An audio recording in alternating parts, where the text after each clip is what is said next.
Let me take you back to the Highland Sky 40 miler that I ran this weekend. It's really early, and I'm about a few miles in, and I'm already power hiking up a long, steep hill. My legs are burning, and my mind is spiraling in a subtle, sneaky way that it does sometimes when I'm just deep in an effort. And I thought, what's the actual point of this? I wasn't quitting, I wasn't injured, but mentally, I was floating in that foggy space of, is this even worth it? No one was watching, no medal at the top, just me, my breath, my thoughts. And right there in that moment, I realized this is exactly how a lot of my clients feel. They're working out, trying to make healthier choices, showing up, but it's hard to see progress some days. The goal feels far away, the scale's not moving, life is chaotic, and suddenly the thought creeps in, why bother? That's what we're diving in today. How to keep going even when it feels like the goal is out of reach, and how to create a plan that actually sticks, and how to reconnect with the why when your motivation gets muddy. So let's get into it. Welcome to Miles from Review, the podcast powered by Catfit Strength, where busy women like you find practical solutions to fuel your fitness journey with authenticity and resilience. I'm Kat, your host, a mom of 2 active boys, a business owner, and an ultramarathon runner, and a strength trainer in her 40s. With nearly 2 decades of experience, I'm here to help you cut through the noise of fads, hacks, and quick fixes. This is a space where we celebrate womanhood and motherhood, all while building strength and resilience and reconnecting with you from a place of self-compassion and worthiness. Whether you're lacing up your running shoes to go out for a run, driving your kids to practice, or squeezing in a moment for yourself, I'm right here in the trenches with you. Let's dive in. Hey, welcome back to Miles for Review. I am Kat, the host. I am a coach, an ultra runner, a mom, your teammate in the whole juggle of life, of motherhood, in making time for your health. In today's episode, I'm going to get a little bit more personal. And honestly, I really do feel that this one is going to stick with you. Yes, you may never, ever run an ultramarathon, or maybe that is on your ultimate goal list, but you don't have to run copious amounts of miles to understand what I'm talking about. I will share part of my journey. And most recently, I did complete an ultramarathon last Saturday. And I will share just kind of bits of that and how it relates to sticking with things in the long haul. I genuinely love what I do. And even though I train regularly and I coach women every single day, I still have moments when I wonder, what's the point? Why get up early to strength train? Why go out for that long run when my to-do list is already overflowing? Why keep showing up when life feels like it is just overflowing? That thought hit me hard during the Highland Sky 40-mile ultramarathon. It was really early in the race and the sun was coming up, and in this race, they have an extremely challenging uphill climb in the beginning. My legs were burning, my breath was really heavy, and my mind was just spinning. Not in a way I'm ready to quit, but in that quiet, heavy, why am I doing this kind of way? I started thinking about all those early morning alarms, the workouts that I had to move or skip, the times I just pulled back because mom life, client schedules, and just plain exhaustion. The unplanned rest days, those happen, the modified lifts, and the many, many, many times I had to adapt. I'm not getting paid to do this. And honestly, I am a middle of the pack runner. I'm not going to stand up on that podium. I'm doing this for me. So why does it matter? And that hit me, that question, that mental dip. It's exactly what so many women that I coach go through, especially when they're training for something long-term. No one sees their effort. There's no medal for doing 4 strength sessions in a week. There's no trophy for choosing movement over excuses. But it matters because progress in real life, it's not flashy. It's made in the quiet, small, repeated choices. Let's dive into this here. How do we stay focused when the goal feels far off? Or worse, when you're not even sure the goal makes sense anymore? Whether you're training for a race, rebuilding postpartum strength, or dealing with the perimenopause symptoms, or just trying to stay consistent, this whole episode is for you. You're going to get a lot out of it. I'm going to ask some questions, and if you are in a space where you cannot write them down, I do hope you go back and listen to it.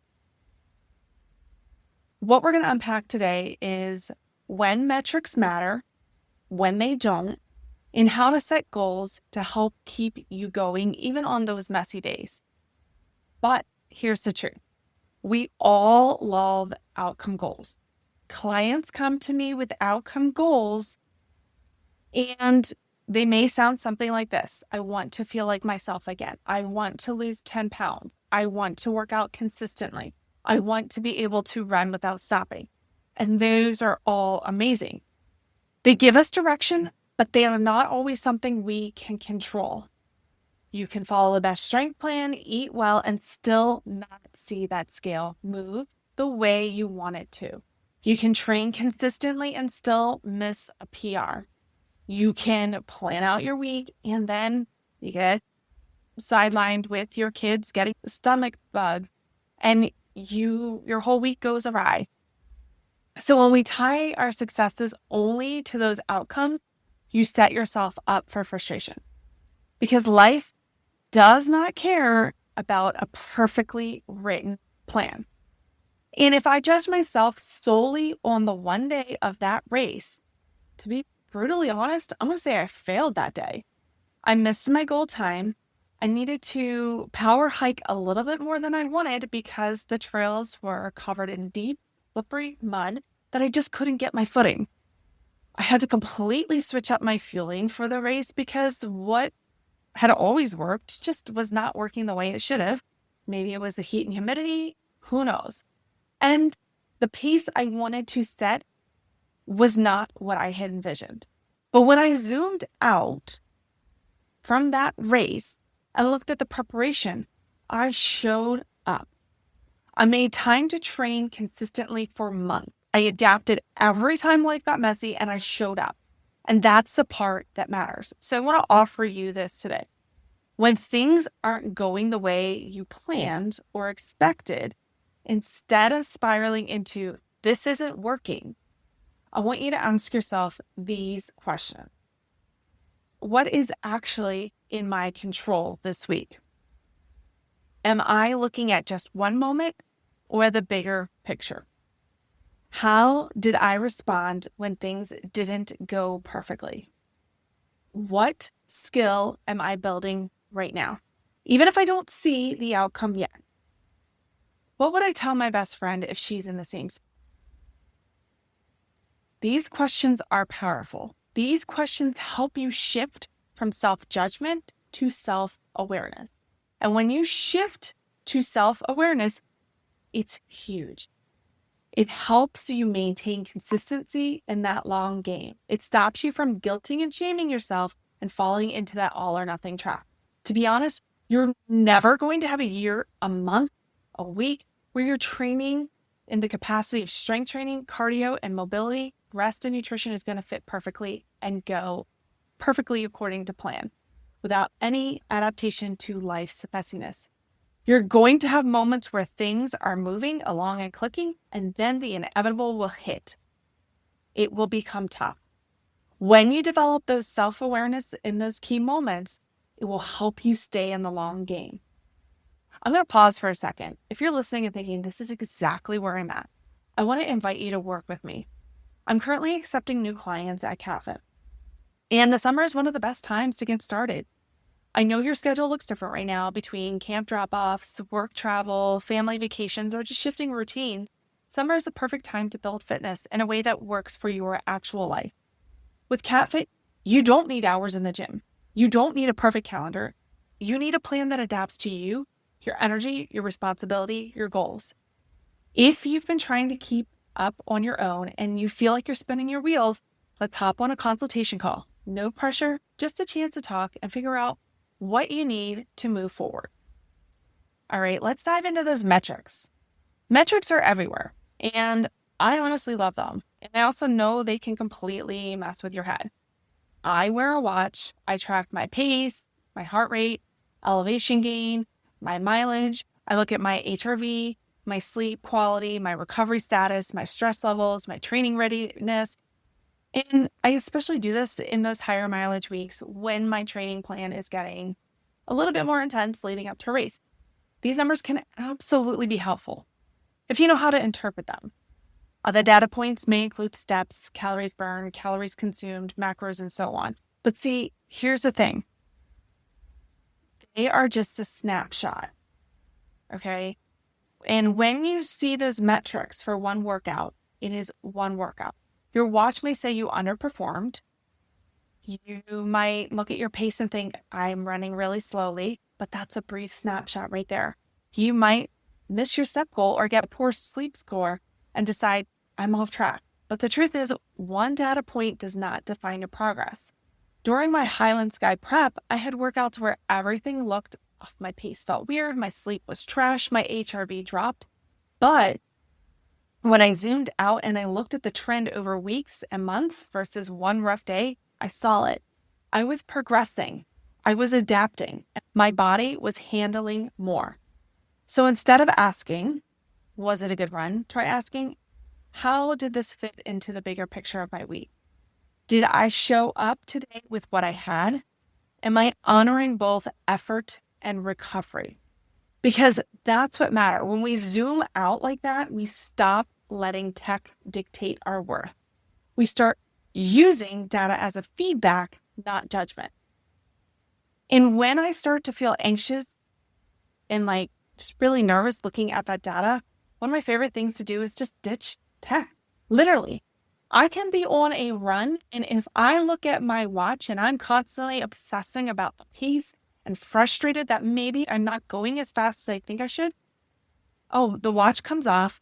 It gets thrown in my pack, especially on long runs, and I ignore it until I finish my run. I pay attention to what my body's telling me, because the more you tap into that, you're going to understand what you need in that moment. That will give you way more insight than a random stat that doesn't tell the whole story. Here's a funny example. I had one night, it was like a couple weeks ago, where I woke up feeling like, man, I'm ready to get the day going. My feet hit the floor. I'm like, I feel pumped. Then I was like, let me just check to see, how did I sleep? My sleep score was poor. The first thought I had was, cool, so I'm going to be feeling really tired today and dragging myself through the whole day. But I didn't. I trained my clients. I worked. I got my run in. I strength trained, and I felt fine. Maybe I was a little tired by the end of the day, but I didn't let that number decide how I felt. And that's the trap. We can let data override our reality. So yes, metrics can absolutely be a tool, but they don't tell the whole story. Because what actually gets you to stick to a goal and build real momentum isn't about the perfect numbers in your data and your tech scores. Now, all that being said, and I know we're in a tech-heavy world, but the way to ensure that you are going to hit that goal is by looking at your behaviors. Goals that have behaviors in that is going to be more within your control. It's not just about what you want, but it's like what you do. So here's how you can reframe it. Instead of, I want to be strong, say, I will strength train 2 times per week. Instead of, I want more energy, I'll walk 20 minutes after lunch each day. Again, these are examples. They're broad-based examples. These kind of goals provide the anchors, give you something to come back to when life gets messy, and we know it will. So right now in my own training, I know for me, I need to focus on time-based runs. I can't sit here and say I need to run this many miles per week. Doesn't mean that I can't handle it. My life right now is so chaotic and busy that time-based runs allow me to understand that I need to go out and run for this many minutes, this many hours, and that helps me schedule the time in. I put the trust in knowing that the work I get in is the work that I need to reach said finish line of the race that I'm training for. And strength training for me and this is specifically to me, this is not a how-to. I know in my training cycles, it's going to vary between 2 to 4 times per week. It goes on where I'm at with my training cycle, where my mileage is. So it's not just, oh, I might have 4 this week, 2 next week, 3 the next. No, it's based on my run training as to the amount of times I'm going to strength train in that week. So it's programmed a little bit deeper. So what it might look like, Are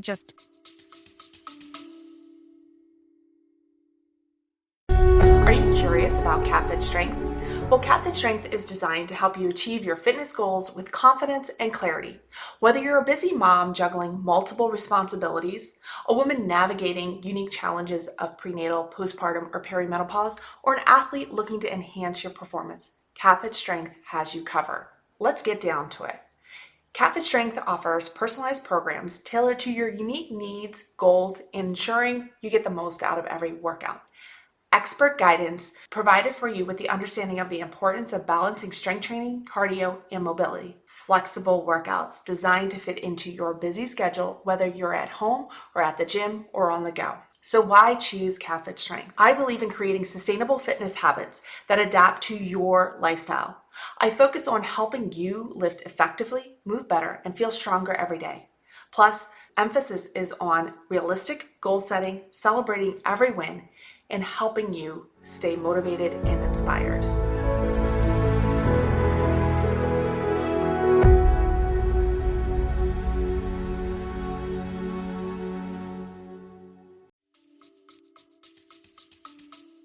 Finished an ultra marathon, so I'm entering a build phase again. So I'm going to start lifting, and I always do it in ranges 3 to 4 times per week.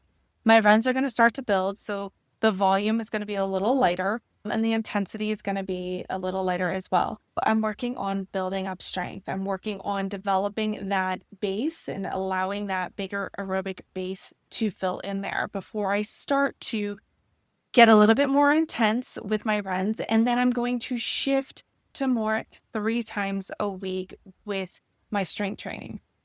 And when I get into taper or just before taper and when my mileage is at the most highest, I drop down to more 2 times of strength training per week. But the point is, consistency lives in those behaviors and not the perfect outcomes. And here's the thing about metrics. They're easy to chase, they're shiny, and they're so trackable. But the stuff that actually helps you stick with the long term, that's behavior. And it starts by getting really honest with a few things. Like really honest. You have to be so honest. Where I see the frustration, where I see people quitting on their goals is they're not honest enough as to what they can handle. They're letting other things dictate where they're at in order to understand what will really work for them. And understand if you're in a really chaotic season, things may look differently. For me, I would love to be like, this is the mileage I'm going to run today, but I need to stick to time-based because that's setting me up for success. If I focused on the amount of miles I need to run on a specific day, my schedule may not accommodate that. So what sets me up for success, allows me to train for these ultra marathons, is going time-based. How do you develop these behaviors? How do you understand? I'm going to give you 4 questions for you to do a deeper dive on. So where are you now? This means, what season of life are you in? Are you up 4 times a night because you have an infant and you also have a toddler and you have a partner that travels and you have a demanding career? Okay, well, maybe working out 6 days a week for 2 hours it's just not, it's going to set you up for failure. So you can get there, but your lifestyle isn't going to handle that energy output.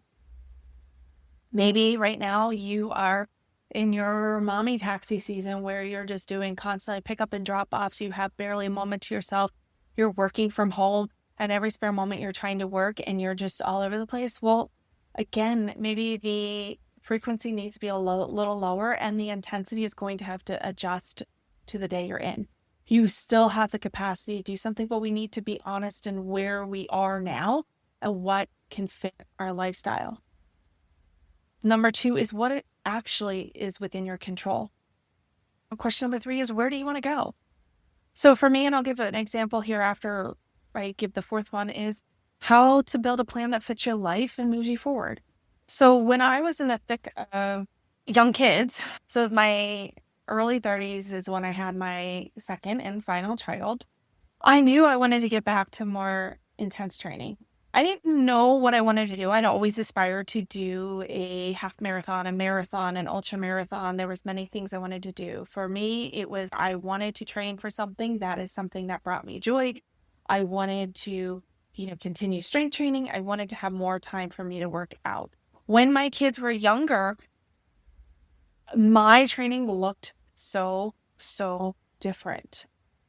My kids weren't sleeping through the night. I was arguably my training looked, oh my goodness, it was all over the place. And what I needed to do was recognize where I am. I had a lot of guilt and shame and frustration built up around, well, this plan on the internet says I need to be doing XYZ. This person on Instagram who is a run coach and fitness influencer is able to do all this. I should be able to. No, I had to recognize my own situation, where I was at, the capacity that I had, what was in my control, where I wanted to go. And I had to build a plan that fit my life to move me forward. So when I acknowledged and I answered all 4 of these questions, I was able to put together a plan that allowed me to be set up for success. This is what I do for my client. I need to know where they are now, what they have in their own control, where they want to go, and then I build the plan that fits their life and helps move them forward.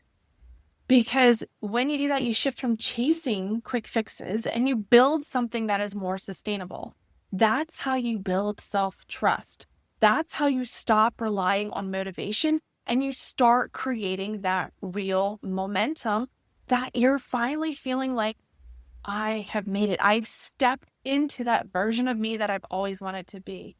So if you're sitting there right now and you're wondering if any of this is even working, if you feel like you're behind, if you feel like you're off track, if you feel like you're never going to feel like you again, let me say this clearly. You are not behind. You're just in the middle. In the middle, that's where it all happens. It's where the trust gets built. It's where you show up, especially when no one's clapping. It's where the strongest version of yourself lives. So what behavior-based goals are you setting this week? DM me, tag me on Instagram, CatFitStrength, and let's keep this conversation going. If this episode has helped you, share it with a friend. Please subscribe so you won't miss an episode. And hey, just a quick reminder, what I mentioned earlier, I'm currently taking on a few one-to-one clients inside CatFit. And if you've been listening and you think, this is what I need, this is your moment. I work with women in many seasons of life: postpartum, perimenopause, returning to movement after burnout, injury, or trying to feel strong and grounded in the middle of all of life's chaos. There are 2 coaching options: Essentials, which gives you a clear plan and support in the app; regular check-ins, which is perfect if you're self-motivated and you just want structure and guidance. Premier is for when you want full support: custom programming, coaching calls, accountability, and messaging access to me. It's literally, you have a coach in your pocket. It helps you navigate, pivot, and celebrate all the wins along the way. So if you're ready to stop starting over and build strength that sticks, I'd love to work with you. Click on the link in the show notes, book a free call, or just simply go to www.cat.fit and get started. Let's build something that actually fits your life. Until next time, keep moving forward, 1 rep, 1 mile, 1 moment at a time. You've got this. Thank you for tuning in to Miles from Review, powered by CatFitStrength. If this podcast inspires you, don't keep it for yourself. Hit follow or subscribe to stay updated on the new episodes, and leave us a review to help more women and moms discover this space. Your feedback fuels this podcast, and I'd love to hear what's working for you or what topics you want to dive into next. You can connect with me on Instagram at CatFitStrength or share this episode with a friend who is ready to embrace her strength. Remember, fitness isn't about perfection. It's about showing up for yourself and finding strength in every step of your journey. Until next time, keep moving forward 1 mile at a time.